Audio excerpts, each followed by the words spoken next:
Hello students, कैसे हैं आप सभी। मैं अनमोल गुप्ता स्वागत करता हूं आपका हमारे चैनल इको नॉलेज में। जैसा कि हमने अभी तक पढ़ा, मैंने आपको बताया इकोनॉमिक्स का मतलब। तो आज मैं आपकी बुक का जो नेम है which is called micro economics, तो आज मैं आपको बताऊंगा कि माइक्रो इकोनॉमिक्स के बारे में। उससे पहले ज़रा थोड़ा सा देखिए कि मैंने आपको लास्ट क्लास में बताया था इकोनॉमिक्स के बारे में। ठीक है, क्या बताया था मैंने आपको इकोनॉमिक्स के बारे में। जैसा कि आपको याद होगा कि मैंने आपको बताया था कि इकोनॉमिक्स क्या है। एक ऐसा सब्जेक्ट जो क्या करता है, स्टडी करता है। किसकी स्टडी करता है? Rational utilization of scarce resources. ठीक है, ये शॉर्ट फॉर्म में लिखा है।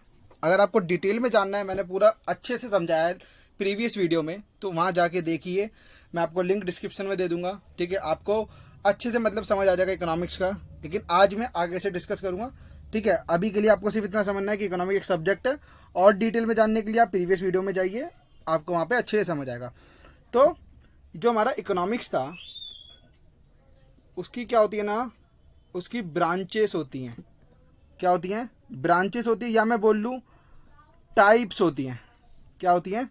टाइप्स होती हैं। तो कितनी ब्रांचेस होती है, कितनी टाइप्स होती हैं? इसकी 2 ब्रांचेस होती हैं, यानी कि 2 टाइप्स होती हैं। ठीक है, बहुत ध्यान से समझेंगे। 2 ब्रांचेस, 2 टाइप्स। पहला होता है माइक्रो इकोनॉमिक्स। पहला होता है माइक्रो इकोनॉमिक्स। दूसरा होता है मैक्रो इकोनॉमिक्स। ठीक है, दूसरा क्या होता है?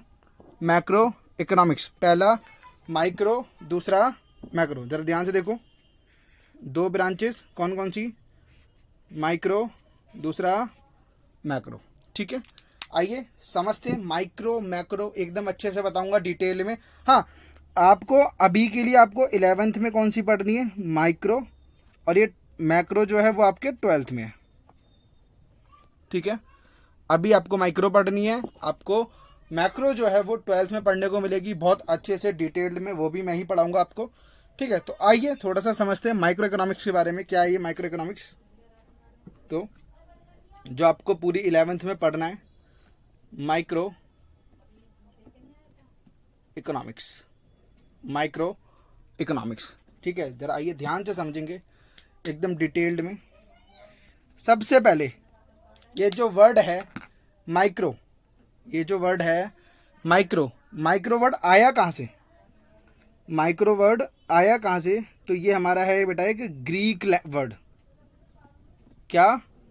ग्रीक लैंग्वेज से ये वर्ड आया है, जिसमें से इस वर्ड का एक्चुअल वर्ड था ये माइक्रोस। क्या वर्ड था ये? माइक्रोस। और इसका मीनिंग क्या होता है माइक्रोस का? इसका मीनिंग होता है स्मॉल। क्या होता है? स्मॉल। ठीक है, वर्ड क्या था? माइक्रोस। कहाँ से आया? ग्रीक लैंग्वेज से, जिसका मीनिंग क्या होता है? स्मॉल। ठीक है, तो अब इकोनॉमिक्स मैंने आपको बताया था, इकोनॉमिक्स वर्ड लगाए, इकोनॉमिक्स वर्ड लगाए। यानी कि मैं अगर आपको इकोनॉमिक्स का मतलब बताऊं, इकोनॉमिक्स का मतलब बताऊं, तो इकोनॉमिक्स का मैं अगर नॉर्मल बहुत इजी वर्ड्स में, तो मैं बोलूँगा study of economic variables. Study of economic variables. Economic variables क्या होता है आपको मैं अभी बता दूंगा। इकोनॉमिक का मतलब अभी मैं आपको बता दूंगा इकोनॉमिक का मतलब। तो जहां भी आपको इकोनॉमिक वर्ड आ जाए, इकोनॉमिक वर्ड आ जाए, तो आपको आगे तक के लिए याद रखना है कि इकोनॉमिक का मतलब होता है मनी रिलेटेड। जिनको हम मनी में मेजर कर सकते हैं, जो चीज़ें मनी रिलेटेड हैं, उनको बोलते हैं हम इकोनॉमिक। तो ऐसे वेरिएबल्स जो क्या हैं? मनी रिलेटेड, और उसकी स्टडी को हम क्या बोल देते हैं बेटा? इकोनॉमिक्स। उसको क्या बोल देते हैं हम? इकोनॉमिक्स। ठीक है, तो मनी रिलेटेड जितने भी वेरिएबल्स हैं, यानी कि हमारे रिसोर्सेज जितने भी मनी से रिलेटेड है, जितनी भी सारी चीज़ें हैं, उसकी स्टडी को हम क्या बोलते हैं? इकोनॉमिक्स।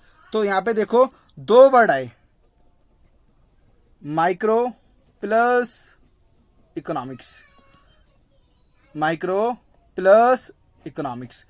तो माइक्रो का मैंने बताया आपको क्या होता है, स्मॉल, स्मॉल बोल लूँ इसे मैं, और क्या बोल दूँ, इंडिविजुअल लेवल, स्मॉल और इंडिविजुअल लेवल, ठीक है। इकोनॉमिक्स मैंने आपको बताया study of economic variables, study of economic variables. तो माइक्रो इकोनॉमिक्स का वर्ड, माइक्रो इकोनॉमिक्स का मीनिंग क्या निकला, माइक्रो इकोनॉमिक्स का मीनिंग क्या निकला, ध्यान से देखो, study of economic variables, study of economic variables. और वो इकोनॉमिक वेरिएबल्स की जो स्टडी है, इकोनॉमिक वेरिएबल्स की जो स्टडी है वो कैसे हो रही है बेटा, स्मॉल लेवल पे या फिर इंडिविजुअल लेवल पर। तो माइक्रो इकोनॉमिक्स का मतलब क्या आया कि study of economic variables at small level या individual levels. Study of economic variables, study of economic variables कैसे, या तो वो इंडिविजुअल लेवल पे हो, सिंगल लेवल पे हो, या बहुत ही स्मॉल लेवल पे हो। तो ये है हमारी माइक्रो इकोनॉमिक्स का मतलब। आइए थोड़ा सा एनालाइज करते हैं हमने कभी तक क्या समझा, इसकी डेफिनेशन बनाते हैं माइक्रो इकोनॉमिक्स की। आइए थोड़ा सा एनालाइज करते हैं। तो माइक्रो इकोनॉमिक्स क्या हमने अभी तक समझा, जरा ध्यान से समझते हैं।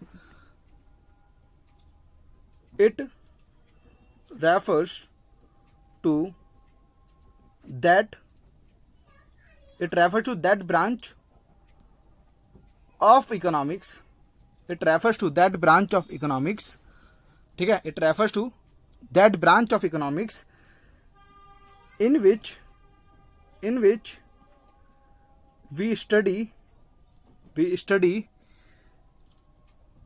economic variables at small or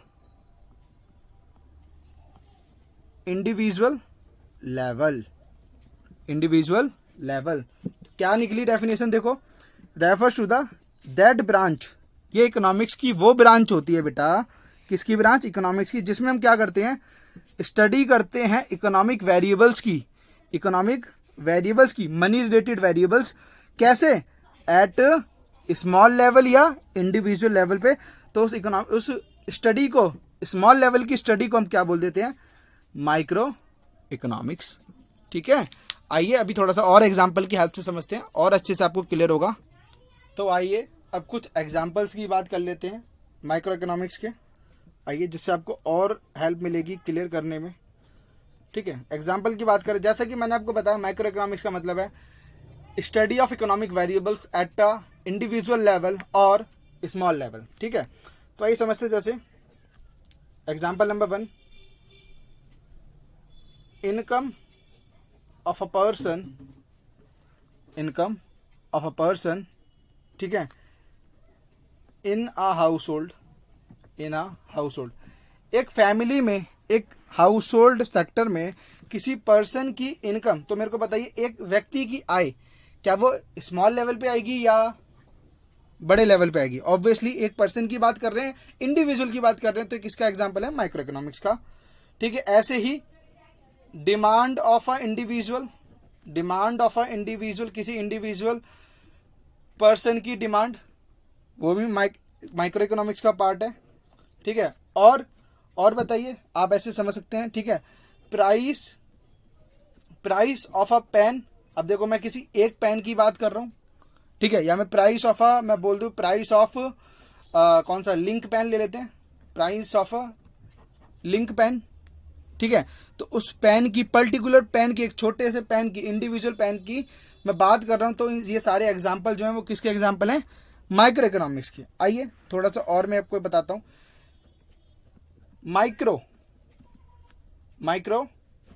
अब इसमें जो ये बेटा आई है ना, ये जो हमारा आई है बच्चे, आई stands for individual, I stands for individual, individual माने क्या होता है, सिंगल, ठीक है। तो किसी सिंगल व्यक्ति की, सिंगल कॉमोडिटी की, इन सब की बात करते हैं जब हम, तो वो उसकी स्टडी किस में आएगी, माइक्रो इकोनॉमिक्स में। किस में आएगी, माइक्रो इकोनॉमिक्स में, ठीक है। अब मैं बात करता हूं थोड़े से कि माइक्रो इकोनॉमिक्स के टूल्स क्या क्या होते हैं। माइक्रो इकोनॉमिक्स के टूल्स क्या क्या होते हैं। तो इसके टूल्स होते हैं बेटा demand and supply, demand and supply. अभी ठीक है, अभी के लिए आप सिर्फ इतना समझो कि इसके टूल्स होते हैं डिमांड एंड सप्लाई। आपको डिटेल्ड में ना जैसे जैसे हम माइक्रो इकोनॉमिक्स में आगे फर्दर मूव करेंगे तो आपको और अच्छे से समझ आएगा, लेकिन अभी के लिए सिर्फ इतना समझो कि टूल्स क्या होते हैं, डिमांड एंड सप्लाई। ठीक है, डिमांड एंड सप्लाई इसके टूल्स होते हैं। और इसका ऑब्जेक्टिव क्या होता है, इस माइक्रो इकोनॉमिक्स पढ़ने का ऑब्जेक्टिव क्या होता है, पर्पस क्या होता है, वो भी बहुत ध्यान से समझना। ऐसे 1 मार्कर के क्वेश्चन बनते हैं आपके एग्जाम में, तो आपको पता होना चाहिए। ठीक है, और डिफरेंस का क्वेश्चन आ गया तो भी आपको पता होना चाहिए कि ये हम डिफरेंस होता है। तो माइक्रो इकोनॉमिक्स का ऑब्जेक्टिव क्या होता है, ध्यान से समझना। Determine the price, determine the price of a commodity, determine the price of a commodity of factor of production, of factor of production. क्या डिटरमाइन करना, प्राइस ऑफ अ किसी कॉमोडिटी माने कोई भी गुड्स, किसके, factor of production. Factor of production देखो अब ये हो सकता है आपको ना पता हो, चलो मैं फिर भी थोड़ा सा बताने की कोशिश करता हूँ। फैक्टर ऑफ प्रोडक्शन आपको आगे पूरा एक चैप्टर है प्रोडक्शन का, वहाँ पे आपको और अच्छे से समझ आएगा, लेकिन अभी के लिए समझो फैक्टर ऑफ प्रोडक्शन हमारे होते हैं 4। कौन कौन से, पहला होता है लैंड, दूसरा होता है लेबर, तीसरा होता है कैपिटल, फोर्थ होता है एंटरप्रेन्योर। ठीक है, एंटरप्रेन्योर यानी कि मालिक। तो फैक्टर प्रोडक्शन हमारे 4 होते हैं, लैंड, लेबर, कैपिटल, एंटरप्रेन्योर। ठीक है, ये फैक्टर प्रोडक्शन इसलिए बोलते हैं क्योंकि इनके बिना प्रोडक्शन होना पॉसिबल ही नहीं है। तो ये 4 जो है ये मस्ट वेरी वेरी इंपॉर्टेंट क्या है, फैक्टर ऑफ प्रोडक्शन है। तो इन फैक्टर ऑफ प्रोडक्शन की प्राइस को डिटरमाइन करने के लिए क्या पढ़ते हैं हम, माइक्रो इकोनॉमिक्स पढ़ते हैं। Determine the price of a commodity of factor of production, जो फैक्टर ऑफ प्रोडक्शन के थ्रू कॉमोडिटी प्रोड्यूस की गई है उस कॉमोडिटी की प्राइस को डिटरमाइन करने के लिए क्या पढ़ते हैं, माइक्रो इकोनॉमिक्स। इसीलिए इस प्राइस को डिटरमाइन करते हैं, इसीलिए माइक्रो इकोनॉमिक्स का एक निकनेम भी है, माइक्रो इकोनॉमिक्स का एक निकनेम भी है। 1 मार्कर के लिए बहुत इंपॉर्टेंट है, जरा ध्यान से समझना। इसको हम क्या बोलते हैं, इसको हम प्राइस थ्योरी भी बोलते हैं।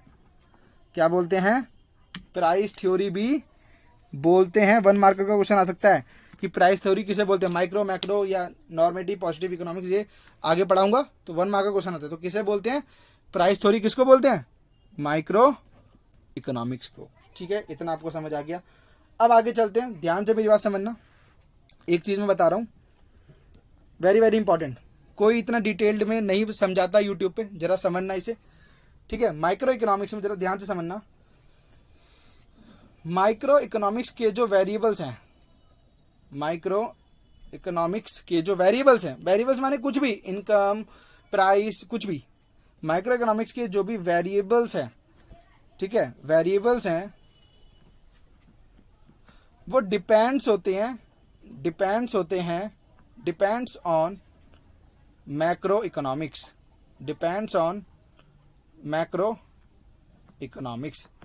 मेरी बात ध्यान से समझना, ये भी हो सकता है आपको ना समझ आए, बट फिर भी थोड़ा सा समझना कि माइक्रो इकोनॉमिक्स के जो वेरिएबल्स होते हैं, माइक्रो इकोनॉमिक्स के वेरिएबल्स होते हैं वो डिपेंड्स किस पे करते हैं, मैक्रो पे करते हैं। ठीक है, कैसे, मैं जरा आपको एग्जांपल देता हूं, बहुत ध्यान से समझना। मेरे को बताओ, अगर इकोनॉमी में इन्फ्लेशन है, अगर इकोनॉमी में इन्फ्लेशन है, अब इन्फ्लेशन सबके लिए होता है या किसी एक के लिए होता है। इन्फ्लेशन का मतलब होता है बेटा महंगाई, इन्फ्लेशन का मतलब क्या होता है बेटा, महंगाई।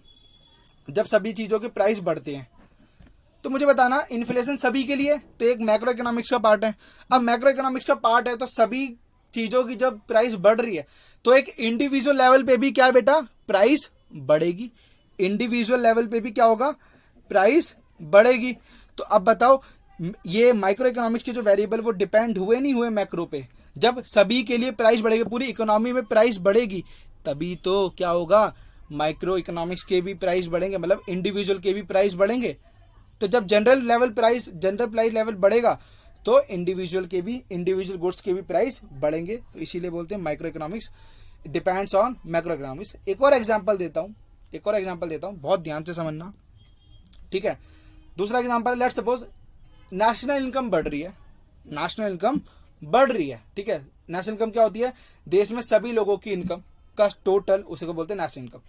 तो मुझे बताओ नेशनल इनकम बढ़ रही है, तो नेशनल इनकम बढ़ रही है तो इसका मतलब क्या है कि ऑब्वियसली जो देश में लोग हैं तो उसमें से हर लोगों की जो है इनकम, इंडिविजुअल की इनकम भी बढ़ रही है। तो एक जब एग्रीगेट इनकम बढ़ती है, कंट्री की इनकम बढ़ती है, तो इंडिविजुअल की भी तो बढ़ रही है। तो इंडिविजुअल की बढ़ रही है, वो डिपेंड किस पे है, मैक्रो। अगर कंट्री की इनकम बढ़ेगी तभी तो इंडिविजुअल की भी बढ़ेगी।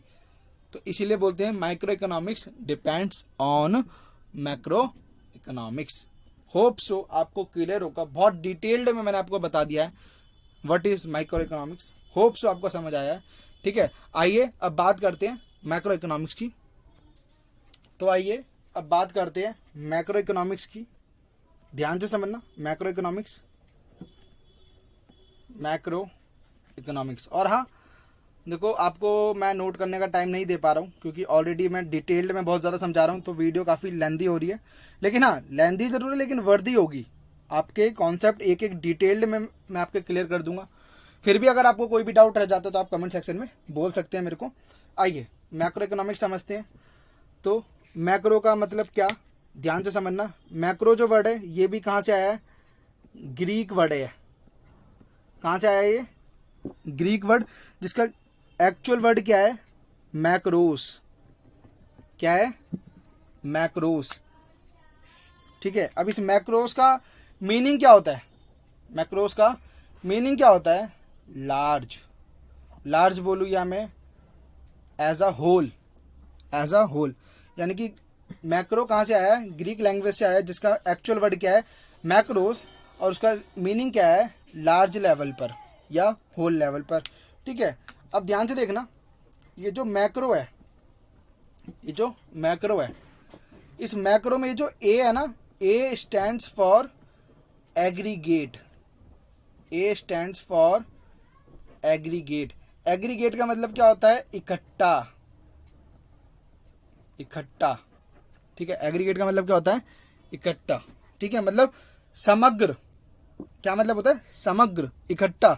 तो मैक्रो इकोनॉमिक्स में, मैक्रो इकोनॉमिक्स में, इकोनॉमिक्स मैंने आपको बताया study of economic variables, study of economic variables, और वो भी कैसे लेवल पर, लार्ज या होल लेवल पर, लार्ज या होल लेवल पर, या एग्रीगेट, या एग्रीगेट, इकट्ठा करके। जब हम बात करते हैं स्टडी ऑफ इकोनॉमिक वेरिएबल्स की, जब हम इकट्ठी स्टडी करते हैं, टोटल बड़े लेवल पर जब हम बात करते हैं, तो उसको किस में काउंट किया जाता है, मैक्रो इकोनॉमिक्स में। आइए जरा इसकी डेफिनेशन की बात करते हैं, एक प्यारी सी डेफिनेशन की बात करते हैं। ठीक है, देखो macro economics, macro economics refers to that branch of economics, that branch of economics in which we study किसकी स्टडी करते हैं बेटा, अभी मैंने बताया था, बताओ, इकोनॉमिक वेरिएबल्स की। किसकी स्टडी, इकोनॉमिक वेरिएबल्स की। और कैसे लेवल पर, एट लार्ज या होल लेवल पर, लार्ज या होल लेवल पर जब हम स्टडी करते हैं किसकी, इकोनॉमिक वेरिएबल की, तो उसे हम क्या बोलते हैं, macro economics. Macro economics refer to the वो ब्रांच है इकोनॉमिक्स की जिसमें हम क्या करते हैं, स्टडी करते हैं इकोनॉमिक वेरिएबल्स की। कैसे, वेरिएबल्स की कैसे, लार्ज लेवल पर या होल लेवल पर इकट्ठी बात करते हैं। तो इसको हम किस में काउंट करते हैं, मैक्रो इकोनॉमिक्स में बात करते हैं। एग्जाम्पल लेते हैं जरा, और अच्छे से क्लियर होगा। पहला एग्जाम्पल आपको, नेशनल इनकम। अब बताओ नेशनल इनकम पूरी कंट्री की इनकम होती है या किसी एक पर्सन की इनकम होती है, तो पूरी कंट्री की जब हम टोटल इनकम की बात करेंगे which is called national income. तो जब आप बताओ नेशनल इनकम छोटे लेवल पे, बड़े लेवल पे, आप कहोगे सर बड़े लेवल पे है, लार्ज लेवल पे है, तो इसीलिए तो हम इसे मैक्रो में पढ़ रहे हैं। समझ आई मेरी बात, नेशनल इनकम। दूसरा जीडीपी किसके लिए होता है, gross domestic product. Gross domestic product, एक कंट्री के अंदर जीडीपी जितना भी प्रोडक्ट हो रहा है, उसे हम, प्रोडक्ट प्रोड्यूस हो रहा है, उसको हम बोलते हैं जीडीपी, ये पूरी मैक्रो इकोनॉमिक्स में आपको अच्छे से पढ़ाऊंगा 12th में, लेकिन अभी के लिए सिर्फ हमें इतना समझना है जीडीपी, जितना भी प्रोडक्शन हो रहा है कंट्री के अंदर। अब पूरा प्रोडक्शन को टोटल बड़े लेवल पे बात कर रहे हैं, इसीलिए किस में बात कर रहे हैं, मैक्रो इकोनॉमिक्स में। और देखो कंट्री बजट बनाती है, बजट बताओ, गवर्नमेंट बजट बनाती है, हर 1 फरवरी को बजट लॉन्च होता है, अनाउंस होता है, ठीक है। तो बजट क्या है, किसी एक के लिए होता है या पूरी कंट्री के लिए होता है, बड़े लेवल पे होता है, तो इसलिए देखो मैक्रो में पढ़ रहे हैं, ठीक है। और देखो एग्रीगेट डिमांड मतलब टोटल डिमांड, एक कंट्री के अंदर कितनी डिमांड हो रही है, तो बताओ पूरी डिमांड की बात हो रही है, पूरी कंट्री की डिमांड की बात हो रही है, तो छोटे लेवल पे बड़े लेवल पे, तो इसलिए देखो मैक्रो इकोनॉमिक्स में बजट बड़े लेवल पे, डोमेस्टिक प्रोडक्ट जीडीपी बड़े लेवल पे, नेशनल इनकम बड़े लेवल पे, तो इसीलिए किस पे बात कर रहे हैं हम इसमें, मैक्रो इकोनॉमिक्स में। तो आइए इसके टूल्स की बात करते हैं। इसके टूल्स क्या क्या होते हैं बेटा, इसके टूल्स होते हैं aggregate demand AD and aggregate supply AS, ठीक है, फुल फॉर्म नहीं लिख रहा, ठीक है। और इसका ऑब्जेक्टिव क्या होता है, इसका ऑब्जेक्टिव होता है, ध्यान से समझना, determine the income and employment level, मतलब एक इकोनॉमी के अंदर कितना इनकम है और कितना एम्प्लॉयमेंट है, उस लेवल को डिटरमाइन करने के लिए हम क्या पढ़ते हैं, मैक्रो इकोनॉमिक्स पढ़ते हैं, ठीक है। तो इसीलिए इनकम एंड एम्प्लॉयमेंट ये डिटरमाइन करता है, तो इसीलिए इसका निकनेम है मैक्रो इकोनॉमिक्स का निकनेम क्या है, इनकम थ्योरी, इसे हम क्या बोलते हैं, इनकम थ्योरी भी बोलते हैं। तो ध्यान रखना, प्राइस थ्योरी किसे बोलते हैं, जल्दी बताओ, प्राइस थ्योरी किसे बोलते हैं, आप बोलोगे सर माइक्रो को, ठीक है। और इनकम थ्योरी किसे बोलते हैं, मैक्रो को। तो याद रखना, आपके 1 मार्कर के क्वेश्चन आते हैं, ऐसे ही आते हैं और कहीं बाहर से नहीं आते। तो और सिर्फ मेरा पढ़ाने का पर्पस यहीं तक नहीं है, आपको एक आगे तक एक अच्छी नॉलेज दे सकूं, ये मेरा पर्पस है, जिसकी आप आगे कभी मार ना खाओ। इसलिए देखो सिर्फ 2 कॉन्सेप्ट मैक्रो समझाने के लिए देखो लगभग आधे घंटे की वीडियो बन रही है, ठीक है। लेकिन हाँ, इसके बाद श्योर है कि आपको कभी कंफ्यूजन नहीं होगी, किसको माइक्रो में लेते हैं, किसको मैक्रो में लेते हैं, बहुत डिटेल्ड में मैंने आपको बता दिया। अब एक चीज और, मैक्रो के जो वेरिएबल्स हैं वो डिपेंड होते हैं बेटा किस पे, माइक्रो पे डिपेंड होते हैं, किस पे। अरे अब आप कहोगे सर आपने तो कहा था कि माइक्रो के मैक्रो पे होते हैं, अब आप कह रहे हो मैक्रो के माइक्रो पे होते हैं। हाँ बेटा, गलत नहीं बोल रहा, मैक्रो के जो वेरिएबल्स हैं वो माइक्रो पे डिपेंड होते हैं और माइक्रो के जो वेरिएबल्स हैं वो मैक्रो पे डिपेंड। कैसे, देखो मैक्रो इकोनॉमिक्स के वेरिएबल, जैसे मैंने बोला नेशनल इनकम, अब मेरे को बताओ नेशनल इनकम जब ही बढ़ेगी जब इकोनॉमी में हर इंडिविजुअल की इनकम बढ़ेगी, यानी कि हर लोगों की जब इनकम बढ़ेगी तभी तो नेशनल इनकम बढ़ेगी, क्योंकि नेशनल इनकम है क्या, उन सभी लोगों की इनकम का टोटल। तो जब इंडिविजुअल की इनकम बढ़ेगी तभी तो मैक्रो इकोनॉमिक्स में नेशनल इनकम बढ़ेगी। तो इसीलिए जो मैक्रो के जो वेरिएबल्स है वो डिपेंड है माइक्रो पे। फिर भी कोई डाउट रह जाता है आप मेरे को कमेंट सेक्शन में पूछ सकते हैं, 100% रिप्लाई दूंगा, ठीक है। होप सो आपको मैक्रो का डिफरेंस समझ आ गया, ठीक है। आज की वीडियो में इतना ही। अगर मेरी वीडियो जरा सी भी पसंद आई हो तो please like share and comment करें और मेरे चैनल को सब्सक्राइब करें, ठीक है। मिलते हैं आपसे नेक्स्ट वीडियो में, तब तक के लिए thank you so much, tata bye bye.